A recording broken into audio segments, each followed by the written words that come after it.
तालुक्यात सुरू असलेल्या मुसळधार पावसासह सोसाट्याच्या वाऱ्यामुळे ग्रामीण भागात विविध ठिकाणी नुकसानांच्या घटना घडत आहेत। अशाच एका दुर्घटनेत दुकटण येथील दिवेकर पाडा येथील रहिवासी माणिक सोमारे यांच्या घरावर जांभळीचे मोठे झाड कोसळल्याने घराचे मोठ्या प्रमाणात नुकसान झाले। सुदैवाने या घटनेत कोणतीही जीवितहानी झाली नसली तरी घरांची मोठी हानी झाल्याने कुटुंबासमोर मोठे आर्थिक संकट उभे राहिले आहे।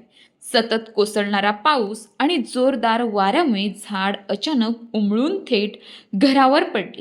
घटनेत घराच्या छताचे, भिंतीचे तसेच घरातील काही साहित्यांचे नुकसान झाल्याची माहिती स्थानिकांकडून मिळाली। घटनेनंतर परिसरातील नागरिकांनी तातडीने धाव घेत झाड हटवण्याचा प्रयत्न केला आणि कुटुंबाला सुरक्षित ठिकाणी हलवण्यास मदत केली। सध्या पालघर जिल्ह्यात सुरू असलेल्या अतिवृष्टीमुळे अनेक ठिकाणी झाडे कोसळणे, घरांचे नुकसान होणे, रस्ते बंद होणे आणि जनजीवन विस्कळीत होण्याच्या घटना वाढल्या आहेत। त्यामुळे नागरिकांनी आवश्यक ती खबरदारी घेण्याचे आवाहन प्रशासनाकडून करण्यात येत आहे। या घटनेची महसूल प्रशासनाने दखल घेऊन घटनास्थळी पाहणी करावी, पंचनामा करून शासनाच्या आपत्ती निवारण निधीतून माणिक सोमारे यांच्या कुटुंबाला तातडीची आर्थिक मदत व नुकसान भरपाई द्यावी अशी मागणी ग्रामस्थांनी केली आहे।